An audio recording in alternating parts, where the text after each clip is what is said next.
오늘은 천국의 비밀이라는 제목을 가지고 함께 은혜를 나눌 텐데요. 말씀을 듣기 전에 영상을 한번, 제가 만든 영상입니다. 보시고 설교를 시작하겠습니다.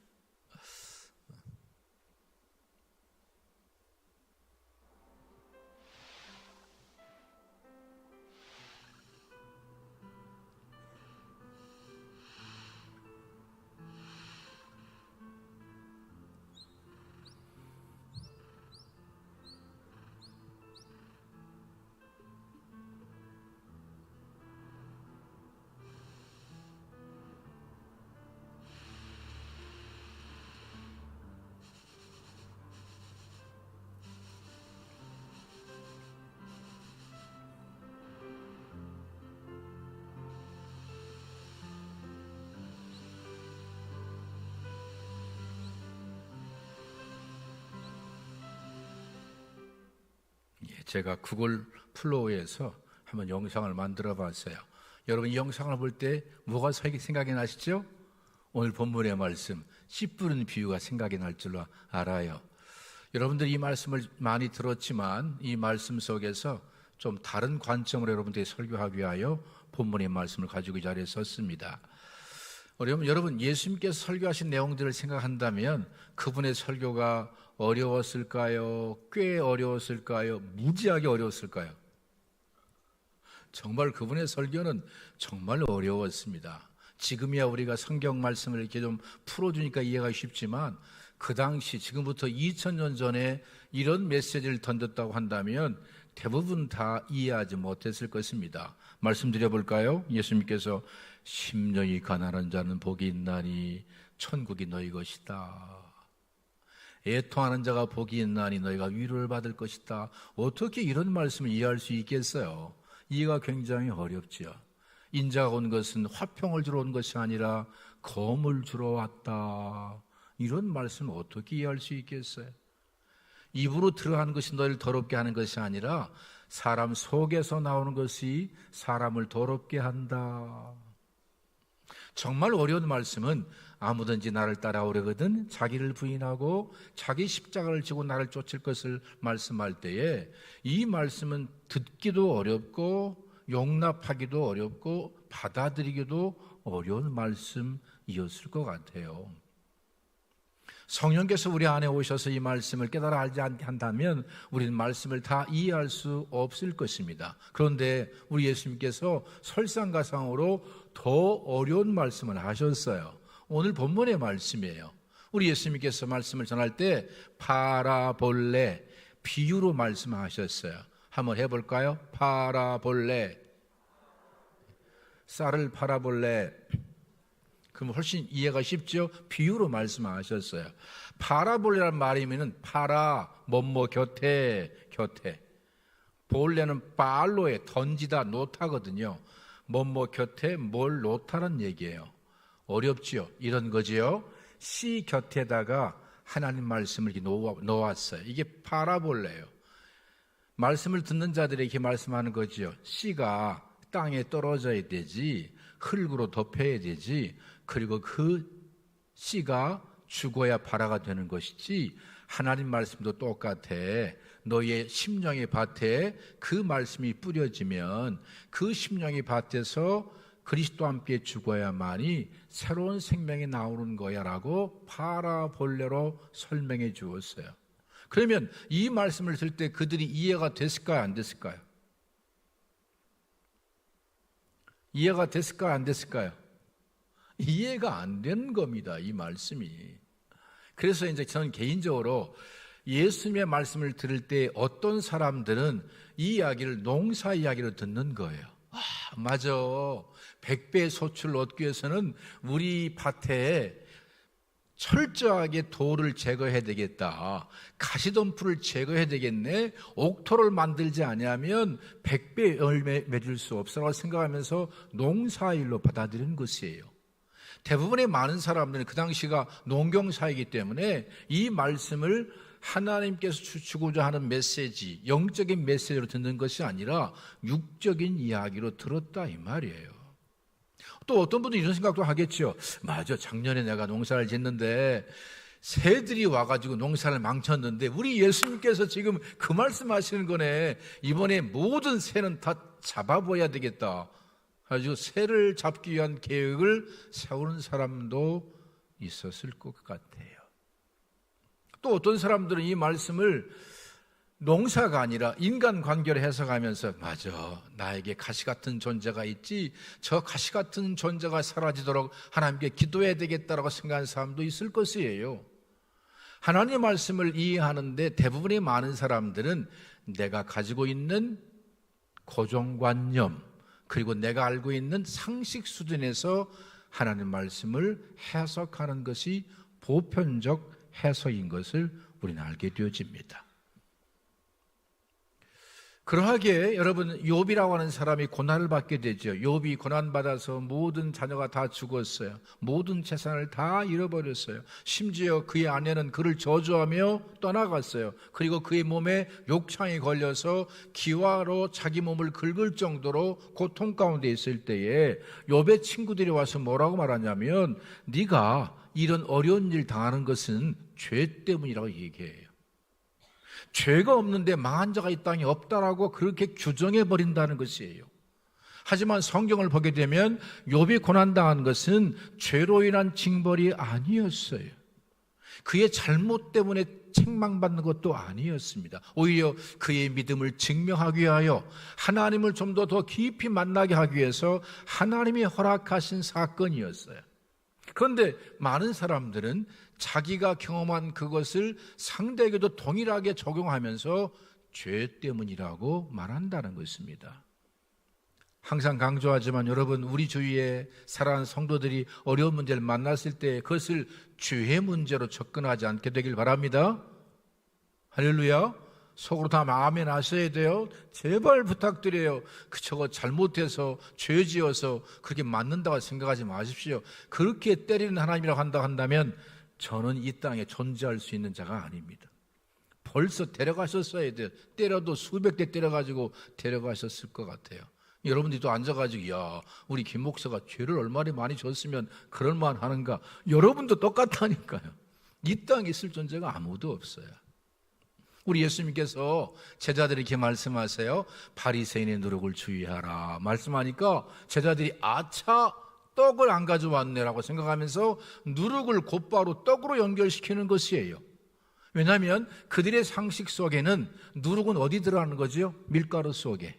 그리고 그 밀가루가 뭐가 되는 거죠? 빵이 되는 것이기 때문에 누룩하면 바로 빵으로 생각해가지고 야 베드로 너 올 때 분명히 그 빵을 좀 제대로 챙기라고 했는데 빵 안 챙겼지라고 생각하면서 빵의 문제로 연결한다는 것입니다. 우리 예수님께서 말씀하신 누룩은 바리새인들의 잘못된 교훈이었어요.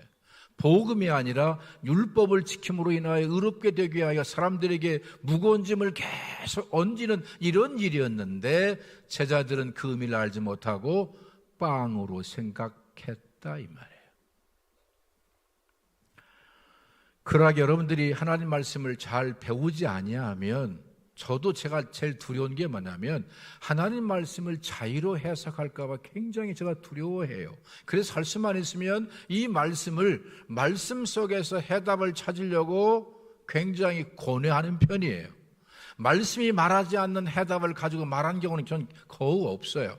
말씀 속에서 해답을 찾아서 연결해서 여러분들에게 설교한다는 것을 듣는 분들은 알 줄로 분명히 믿습니다. 따라서 여러분들이 예배당에 나오셔서 교회만 왔다 갔다 하는 것이 좋은 것이 아니라 제가 이런 비유를 했잖아요. 아이를 낳았어요. 그러면 제가 아들을 낳게 되면 그 아들을 우리 어머니가 와서 그래요. 큰아들, 그렇게 아들 공부시킬 필요 없어.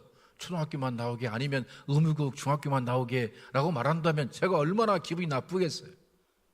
할 수만 있으면 제 아들을 공부를 다 시켜서 모든 과정을 끝내려고 하는 이유가 뭐예요? 그 많이 배워야만이 많이 알 뿐만 아니라 많이 배운 그 위치에서 주어진 사명을 감당할 수 있기 때문에 그런 많은 학문적 지식을 갖도록 요구하는 것이에요. 우리 역시도 마찬가지예요.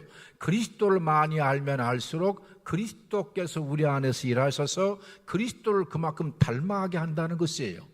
제가 지난주도 강조했지만 바르게 알아야만이 바르게 믿고 바르게 믿어야만이 바른 열매를 맺을 수 있는 것이에요.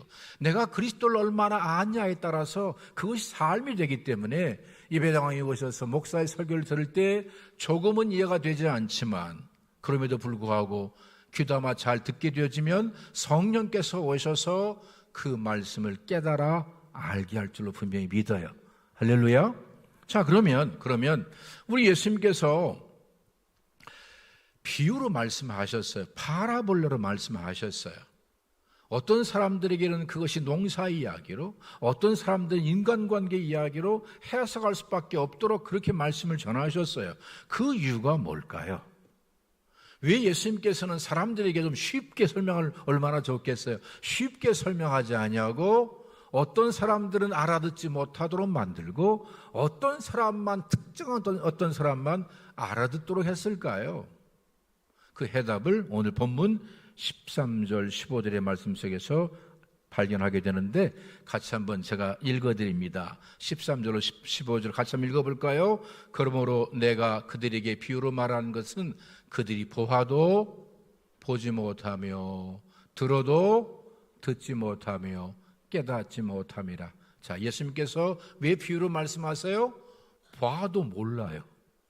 들어도 못 듣고 못 깨달아요. 너는 이런 말이죠. 너는 보려고 생각하지 않는다는 거예요. 들으려고 생각하지 않는다는 것이에요. 깨달으려고 생각하지 않는다는 것이에요. 그러니 너에게는 비유로 말을 해서 아예 듣지 못하도록, 아예 보지 못하도록, 아예 깨닫지 못하도록 하시겠다는 것이에요.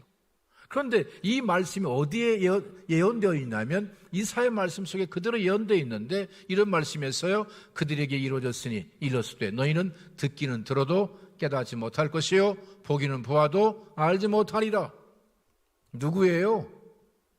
들으려고 하지 않고 보려고 하지 않고 깨달으려고 하지 않았던 그들에게 주님께서 오시게 되어지면 이제 아예 못 듣게 만들고 아예 못 보게 만들고 아예 깨닫지 못하게 만든다는 그런 말씀이에요. 무서운 말씀이지요. 왜냐하면 본문의 말씀 속에서 보아도 보지 못한다는 말씀이 뭐냐면 이런 의미예요. 우리 예수님께서 이 땅에 메시아로 오셨어요. 하나님의 아들로 오셨어요.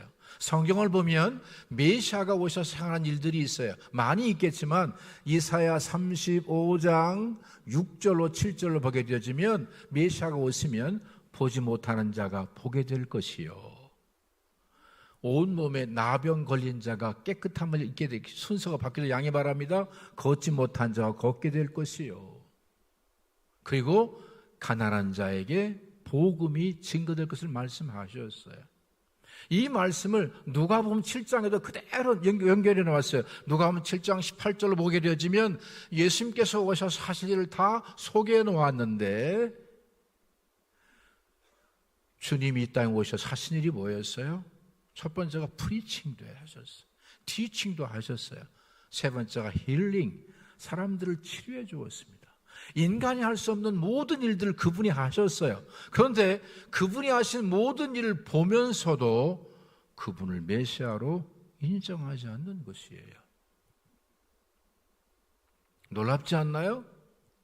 이유가 뭘까요? 제가 자주 말씀드렸는데 이유가 뭐냐면 이스라엘 백성들 그들에게 개인마다 자기가 만든 메시아 상이 있었어요. 내가 생각하는 메시아는 이런 메시아로 오셔야 된다는 것이에요. 쉽게 말하면 우리는 할 수만 있으면 메시아가 화려한 분으로 오길 바라세요? 아니면 저 마국간에서 말 구유에 태어나길 원하세요? 솔직하게 저기 마국간에서 하고 울고 나왔는데 그가 메시아래. 근데 이쪽에 한 사람은 세상에 로얄 패밀리로 태어나가지고 왕수 태어났네요. 누굴 더 존경할 것 같아요? 당연히 우리는 후자죠. 그런데 성경은 분명히 말씀하고 있어요. 예수님께서 이 땅에 오실 때에 고운 모양도 없고 풍채도 없고 아름다운 것도 없고 흠모할 만한 어떤 것도 없다고 말씀하셨어요. 성경이 이미 다 말씀하셨어요. 그분이 오실 때에는 사람들이 볼 때에 저는 그래도 잘생겼잖아요. 우리 예수님께서는 정말 외모도 제가 생각할 때 별로였어요. 어떤 학자의 말에 의하면 예수님의 아버지 요셉하고 옆집 사람하고 싸움이 일어나니까 그때는 어린아이를 사람 취급을 별로 안 했잖아요. 그러니까 막 뜨거운 물로 예수님 얼굴에 확 부어가지고 예수님의 얼굴에 화상이 있었다라고 말하는 분도 계세요. 저는 그게 오히려 예수님의 모습이라고 생각이 들어져요. 그런데 모습은 보면 초라한데 그가 하는 일을 보면 눈을 뜨게 하네요, 듣게 하네요, 귀신을 쫓아내요, 나병이 낫네요. 그 행동을 보면 뭐예요? 메시아의 행동이었어요. 행동은 메시아의 행동인데 그의 모습을 보면 메시아 같지 않은 것이. 그래서 보긴 봐요. 보긴 보는데도 이렇게 말하는 거죠. 그가 무슨 메시아야. 그는 바알세불을 힘입어서 귀신 쫓아내는 거라고 폄하한다 이 말이에요. 따라서 여러분들이 말씀을 들을 때마다 성경에서 말씀하시는 메시아가 어떤 분인가를 정확하게 이해하고 받아들이고 그 메시아상이 우리 안에 실제가 되지 아니하면 예수님 다시 오실 때 예수님 아니라고 할 수 있다니까. 제가 그래서 가끔 말씀드리잖아요. 만약 여러분 집에 가시면 예수님 성화가 있는 분들이 가끔 계시잖아요. 그런데 예수님 성화를 보면 예수님은 흑발이에요, 금발이에요? 금발머리. 그런데 예수님께서 재림하셨는데 흑발로 오셨어. 그럼 예수님 아니에요?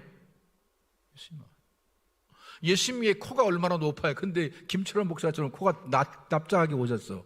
아니라고 생각한다 이 말이에요. 할 수만 있으면 여러분 그런 그림들을 여러분들이 교양이면 내려놓고 성경에서 말씀하신 그 메시아가 어떤 분인가를 바르게 좀 이해했으면 좋겠어요. 그들은 들었지만 듣지 못했습니다. 이게 무슨 말씀일까요? 예수의 말씀을 들으니까 그 말씀이 힘이 있어. 이 보편적으로 말하는 바리새인과 서기관들의 설교가 아니에요. 그래서 말씀을 들을 때 강한 울림도 있고 찔림이 있는데 여전히 그를 메시아로 받아들이지 않는 것이에요. 듣긴 들어요. 야, 다른데 저 사람이 메시아일 리가 없지. 어떻게 메시아가 직업이 목수야? 어떻게 메시아가 저런 집에서 태어날 수 있어라고 생각하면서 그분의 메시지를 받아들이지 않는 것이었습니다. 성경에서 말하는 듣는다는 말씀의 의미는 청종을 뛰어넘어서 그 메시지를 받아들이는 것이고 그 메시지 앞에 순종하는 것이 듣는 것인데 그들은 그렇게 들으려고 생각하지를 않았다는 것입니다. 그들은 그래서 깨닫지 못했습니다. 깨닫는다는 말의 의미는 쉬니 애미예요. 한번 understanding 한다는 말로 번역이 되어 있지만 쉬니 애미 해볼까요? 쉬니 애미. 그치, 늘 얘기하지만 옛날 어린 시절에 우리 할머니가 우리 어머니 부를 때 야 철호 애미야 그랬거든요. 쉬니 애미. 왜라고 말씀드린 게 왜라고. 쉬니 애미라는 뜻이 뭐냐면 이런 뜻이에요. 그 속에서 의미를 파악하다, 서로 연결하다, 영적인 뜻을 분별하다요. 어렵지요? 서로 연결해서 이해하는 것이에요. 연결한다는 말씀은 이런 것이죠. 구약의 말씀과 예수님께서 행하신 그것을 연결해 보니 이분이 메시아가 맞네 이렇게 봐야 되는데 그런 쉬니 의미가 안 됐다 이 말이에요. 깨닫지 못하는 것이에요. 그 영적인 의미를 알아야 될 거 아니에요. 말씀의 영적인 의미를 깨달아 알아야 되는데 모른다는 것이죠. 깨닫지 못했어요. 그들이 하나님 말씀, 다시 말하면 구약의 말씀과 그분의 사역을 잘 연결해서 맞네라고 했으면 예수님을 메시아로 인정했을 터인데 구약의 말씀도 자기가 원하는 것만 취하고 원하지 않으면 배제해버렸다 이 말이에요. 지금도 유대인들은요 그 예수님에 대한 그 흠모할 만한 아무 것이 없다는 말씀이 있잖아요. 이 부분에 대해서 아이들이 물어보면 노코멘트 한다는 거예요. 예수님께서 그런 모습으로 오셨어요. 그런 모습으로 오셨어요. 그러하기에 이제 이 말씀 이제 15절로 한번 연결해서 좀 말씀드려볼게요. 15절을 보면, 자, 한 번 더 다시 한번 읽어봅니다. 이 백성들의 마음이 완악해졌기 때문에 귀로 듣지도 못하고 눈으로 보지도 못하고 깨닫지 못한다는 것이에요. 이유가 뭐예요? 마음이 완악해졌어요. 마음이 완악했다는 말씀의 의미가 뭐냐면 사실은 그들의 마음이 살쪘다는 것이. 살쪘어. 그의 마음이 두꺼워졌어요. 센시티브 해야 되는데 어느 순간에가부터 그 마음이 점점점 두꺼워져서 아무리 말을 해도 듣고 깨닫지 못하는 것이에요. 저와 여러분들이 삶을 살아오면서 죄악 가운데 살아본 적이 있잖아요. 여러분, 회개하지 않고 반복적으로 그 죄 가운데 살게 되면 죄에 대해서 마음이 두꺼워져요. 완악해져요. 죄인지 모르고 죄 가운데 살아가요. 하나님 말씀 앞에 불순종하기를 반복하게 되어지면 어느 순간인가 우리의 마음이 두꺼워져 가지고요, 나중에는 당연히 그렇게 사는 걸로 생각하면서 살아가는 것이 우리의 모습인데, 이스라엘 백성들의 마음이 완악해졌다 이 말이에요. 두꺼워졌어요. 센시티브 하질 못해요. 세미한 가운데 말씀하시는 그분의 음성을 들어야 되는데 그분의 음성을 듣지 못한다는 것이었어요. 그래서 그로 인하여 그 귀는 듣기에 둔하고 눈은 감았으니 이는 눈으로 보고 귀로 듣고 마음으로 깨달아 돌이켜서 내게 고침을 받을까 두려워함이라라고 말씀하고 있어요.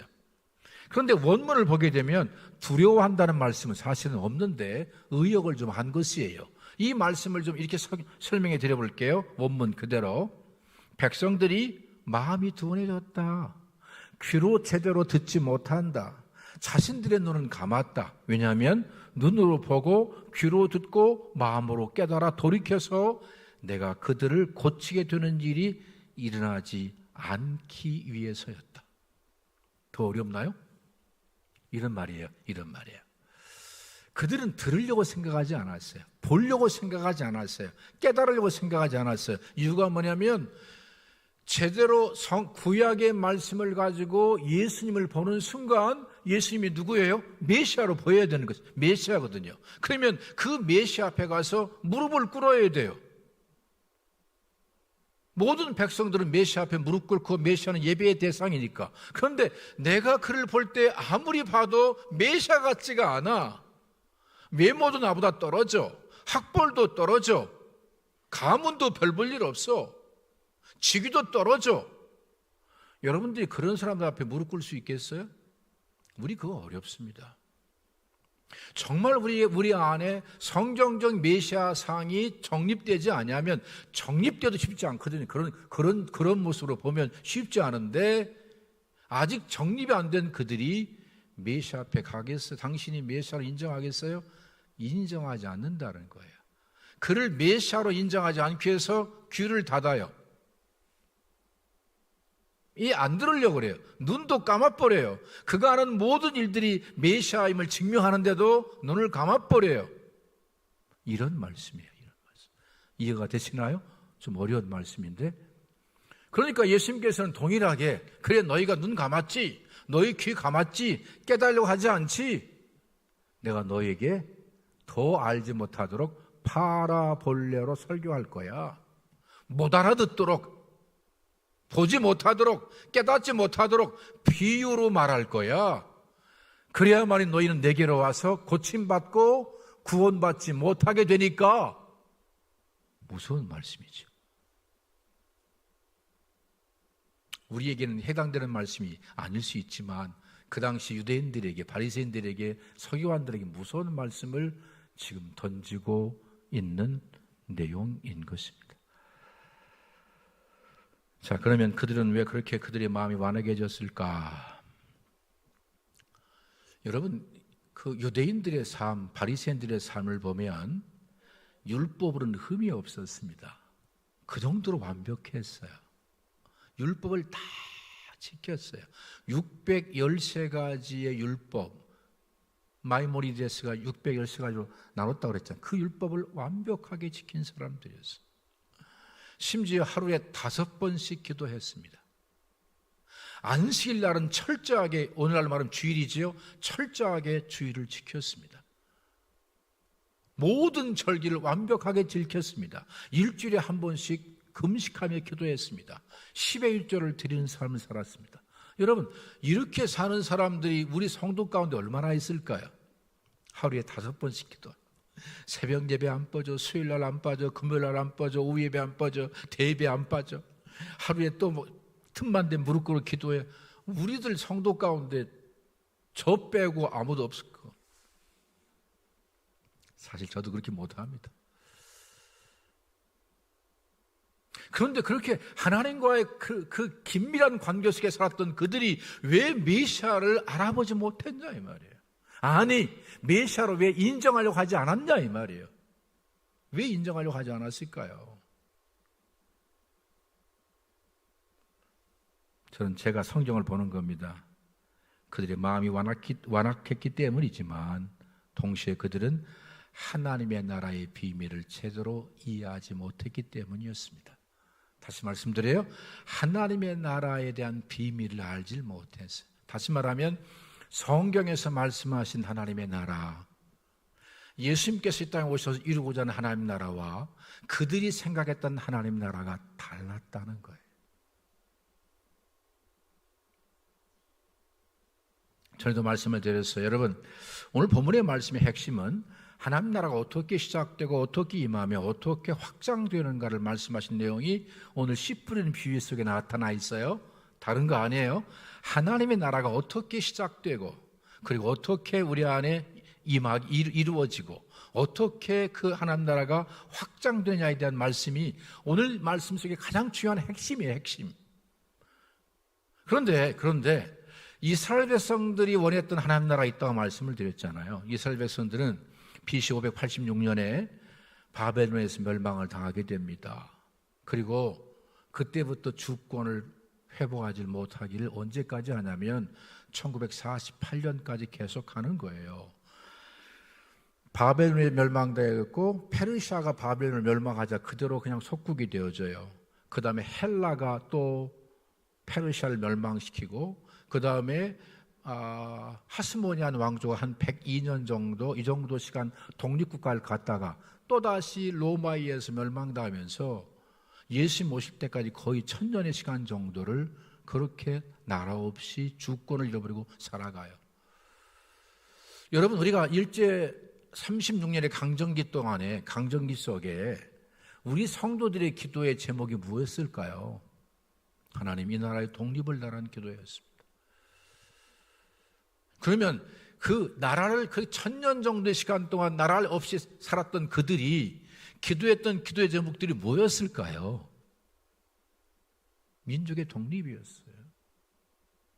아침마다 첫 번째 하는 기도가 물론 하나님께 영광도 돌렸겠지만 항상 모이면 민족의 독립 때문에 걱정하고 기도하는 삶을 살았겠지요. 그러면 민족의 독립을 이루기 위해서는 뭐가 필요했어요? 강력한 군사력이 필요한 것이죠. 강력한 리더십이 필요한 것이죠. 모든 사람들이 무릎을 꿇을 수 있는 그런 카리스마를 가진 그런 존재가 와야 되는 것이었겠죠. 그런 하나님의 나라를 꿈꾸며 기다렸다 이 말이에요. 그런데 우리 예수님께서 마감 1장 15절의 말씀 속에 때가 찼고 하나님 나라가 가까웠으니 회개하고 복음을 믿으라 말씀하는 거예요. 아니, 하나님의 나라를 기다렸던 사람들이 예수님께서 메시아인 줄 알았어요. 그래서 그를 통해서 혹시라도 하나님 나라가 도래할 줄 믿었었는데 한다는 말씀이 하나님 나라가 이미 왔다. 그 하나님 나라가 경험되길 원하느냐, 실제가 되길 원하느냐, 회개해라. 그리고 복음을 믿어라. 만약에 예수님께서 오셔서 이렇게 말씀했어요. 하나님 나라가 시작되었으니 백성들이여 봉기하라. 삽을 가지고 칼을 만들어라. 곡괭이를 가지고 창을 만들어라. 이렇게 했으면 어땠을까요? 드디어 메시아가 왔다고 생각하면서 사람들이 함께 결집해서 민족 붕괴를 일으키고 전쟁이 터졌겠지요. 그런데 아니 와서 한다는 말씀이 하나님 나라가 이미 도래했다. 하나님 나라가 실제가 되길 원하느냐? 회개해라. 그리고 복음을 믿어라. 이 메시지가 하나님의 나라에 대해서 정치적 하나님의 나라, 힘의 논리로 도래하는 하나님 나라를 기대했다고 한다면 예수의 말씀이 들렸을까요? 아니면 강하게 저항했을까요? 아니면 저런 인간은 죽여야 된다고 생각했을까요? 그래서 죽이는 겁니다. 제가 2부 때도 말씀을 드렸지만 지금 일제강점기라고 한번 생각해 보겠어요? 제가 설교해요. 사랑하는 성도 여러분, 민족의 독립을 위해 더 이상 기도하지 마십시오. 민족의 독립을 위하여 더 이상 투쟁하지 마십시오. 우리에게 중요한 것은 하나님 나라가 도래하는 것이니 회개하고 복음을 믿으십시오라고 말한다면 설교 듣다가 다 나갈 겁니다. 저런 매국노 같은 놈 어떻게 졌다고 말을 할 수가 있어? 그럴까요? 공감이 안 됐어요?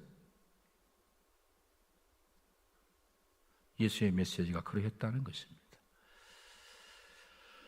하나님 나라는 칼과 창으로 힘으로 세워지는 나라가 아닙니다. 하지만 그들은 칼과 창으로 힘으로 하나님 나라의 도래를 기다리고 있었습니다. 그들에게는 예수 그리스도의 그 메시지를 도저히 받아들일 수가 없는 메시지였습니다. 왜 당시에 많은 사람들은 그렇게 예수 그리스도를 통해서 메시아이기를 기대했을까요? 심지어 세례 요한을 메시아로 보려고 했을까요? 그 이유가 있습니다. 그냥 그런 것이 아니었어요. 그 시기, 그 시대, 그때가 메시아가 온다라고 성경이 예언해 놓았기 때문에 세례 요한이 아닐까? 혹시 예수님께서 그럴 수도 있을까라고 기대했던 것이었습니다. 성경을 읽어드립니다. 다니엘서 9장 24절 25절의 말씀이에요. 같이 한번 읽어볼까요? 자, 이 다니엘이 예언한 것인데 내 백성과 내 거룩한 성을 위하여 70이레를 기한으로 정하였으니. 자, 70이레가 뭐예요?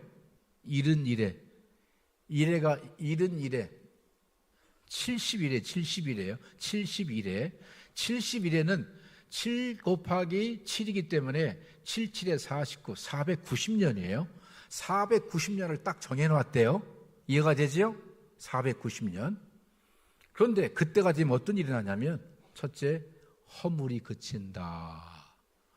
죄가 끝난다. 예수님께서 이 땅에 오셔서 우리를 죄와 사망에서 건져내시죠. 허물 끝이고 죄가 끝이고 그리고 죄가 용서받아요.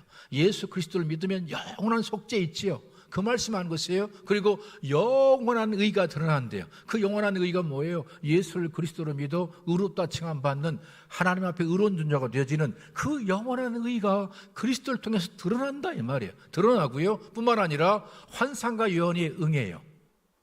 자녀들은 예언할 것이요. 그거 있잖아요. 그 환상과 예언들이 다 이룰 것을 말씀하셨어요. 그리고 거룩한 이가 기름 부음을 받으리라. 그 거룩한 이가 누구냐면 메시아예요. 그 메시아가 기름 부음 받는 때가 언제지요? 요단강에서 세례 받을 때 성령의 기름 부음을 받아요. 이 말씀을 다니엘서 9장에 예언해 놓았다 이 말이에요. 490년 후에 일어날 일들을 미리 예언해 놓았어요. 그 다음 볼까요? 25절 볼까요? 25절에 이렇게 말씀하고 있어요. 그러므로 너는 깨달아 알지니. 그때가 언제냐면 잘 깨달아라. 예루살렘을 중건하라는 영이 날 때부터. 뭐라고요? 예루살렘을 중건하라는 영이 날 때부터. 그때가 언제냐면 BC 457년 아닥사스다 왕 7년에 예루살렘 성을 중건하는 명령이 떨어져요. 그리고 69일회가 지난 후에 예수님께서 요단강에서 세례 받으세요. 이제 그 다음에 이제 한번 보여주세요. 그 도표를 보여주세요. 도표를 다 설명하기는 어렵지만 딱 찍으셔서 가셔서 보십시오. 정확히 맞아요. 성경의 예언대로 AD 27년경에 세례 받으시고 그리고 7년이 지나서 예수님께서 이 땅에 돌아가심으로 말미암아 영원한 속죄가 이루어지는 것을 그분이 예언해 놓으셨어요. 누가? 다니엘을 통해서. 그래서 이제 그 시대를 보니 계산을 해보니까 자기 시대에 메시아가 올 때란 말이에요. 이때쯤 메시아가 와야 돼. 시간이 딱 맞아. 그래서 많은 사람들이 자녀를 잉태하면 내가 혹시 메시아를 잉태했지 않았을까 생각하면서 그 자녀의 태명을 예수라고 지는 거예요. 예수가 누구죠? 여호수아예요. 여호수아 이름이 뜻이 뭐죠? 저가 자기 백성을 저희 죄에서 구원할 자. 그래서 그 당시에 예수라는 이름이 너무너무 흔했습니다. 혹시 내 아들이 메시아가 아닐까라는 그런 기대감으로. 그래서 이런 기대감에 충만했을 때에 예수님께서 오셔서 그런 기적들을 향하니까 혹시 당신이 메시아냐고 묻는 질문을 하는 것이라 이 말이에요. 그런데 여전히 그들의 의식 속에는 메시아는 어떤 메시아였어요? 정치적 메시아. 민족의 독립을 이룰 메시아로 생각되었기 때문에 진짜 메시아가 오셨는데도 성경 말씀대로 그 시간에 정확히 오셨는데도 메시아를 메시아로 인정하지 않게 되더라. 그것이 우리의 마음을 완악하게 만드는 것이에요. 전 과거에 이 완악하다는 말씀을 과거에 우리가 물질의 욕망을 따라 살게 되면 점점점 완악하다고 말씀드렸었는데 그 말씀은 틀린 말씀은 아니에요. 다음 주에 또 연결해서 말씀드리겠지만 그 첫 번째가 하나님의 나라가 어떻게 도래하는지, 무엇이 하나님의 나라인지에 대한 개념이 왜곡될 때에 그들의 마음은 완악해졌다. 메시아를 보고도 인정하고 싶지 않은 거예요. 왜? 내 욕망을 채워줘야 되니까. 내가 원하는 것들을 이루는 것이 이루어져야 하기 때문에 그분이 메시아라 생각이 들어져서 그분을 인정하지 않는 것이에요. 여러분들에게 그래서 이 말씀을 꼭 드리고 싶은 것이 있어요. 성경은 성경으로 풀어야 돼요. 절대로 바코드가 666 아니고요. 베리칩이 666 아닙니다. 제발 그런 말 좀 그만했으면 좋겠어요. 성경을 모르니까 그렇게 해석한다 이 말이에요. 만약에 그 개념을 계속 가지고 있다가 진짜 그 개념 존재가 나타났을 때 끝까지 우리는 크게 아니라라고 그럴 수 있다니까. 심지어 그리스도의 재림에 대해서조차도 여러분들이 오해할 수 있기 때문에 하나님 말씀은 하나님 말씀으로 풀어가자. 아멘이시죠?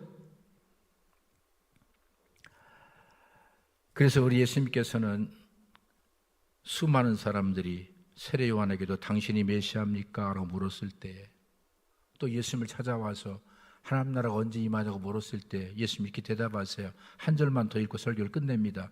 누가복음 17장 20절 21절의 말씀이에요. 누가복음 17장 20절 21절의 말씀에 한번 읽어봅니다. 바리새인들이 하나님 나라가 어느 때에 임하나이까 묻거늘 예수께서 대답하여 이르시되 하나님 나라는 볼 수 있게 임하는 것이 아니요 또 여기 있다 저기 있다도 못하리니 하나님 나라는 너희 안에 있느니라. 자, 바리새인들이 궁금한 거예요. 이분이 메시아 같긴 한데 그 라이프 스타일이나 아니면 배경이나 학문적인 어떤 지식이나 이런 거 볼 때는 이게 메시아 같지 않아요. 그러니까 묻는 거지요. 하나님 나라가 어느 때 임합니까? 이런 말이 당신이 메시아라고 한다면 언제쯤 이 땅에 하나님 나라가 도래해서 민족의 독립을 이루시려고 합니까? 라고 묻는 그가 내포가 돼 있는 메시지예요. 예수님 뭐라고 말씀하세요? 하나님 나라는 눈으로 보기 임하는 것이 아니다. 여기 있다 저기 있다도 말할 수 있는 것이 아니다. 하나님 나라는 너희 안에 있다. 너희 안에 있다는 말씀드렸죠? 영어로 말하면 among you예요. among you. 너희 가운데 서 있는 내가 하나님 나라다. 내가 하나님 나라의 본질이다. 하나님 나라는 또한 너희 심령 속에 임하는 것이다 라고 그렇게 예수님께서 말씀하신 것이었어요. 그러니 바리새인들은 예수님을 메시아로 인정했을까 안 했을까? 그 말을 듣는 순간 안 하는 거죠. 전 메시아가 아니다. 우리가 원하는 하나님 나라는 이 땅에 도래하는 것이고 우리가 원하는 하나님 나라는 힘의 논리로 이루는 것인데 예수님께서는 전혀 그들이 원하는 메시지가 아닌 다른 메시지를 전하니 저건 죽여버려야 되는 거예요.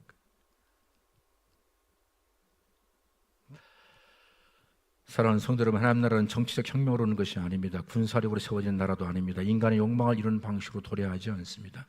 하나님의 나라는 우리의 사람의 마음속에 하나님의 통치로 시작되는 것이 하나님의 나라입니다. 그래서 교회 공동체 안에서는 절대로 힘의 논리가 돼서는 안 된다는 것입니다. 교회 공동체 안에는 힘의 논리가 아니라 예수 그리스도의 섬김의 논리가 있어야 되고, 오늘 장로님이 기도했던 것처럼 십자가의 정신이 우리 안에 실제가 되어져서 그 정신으로 날마다 나의 죽음을 선언한 그들이 있을 때 하나님 나라가 비로소 도래하기 때문입니다.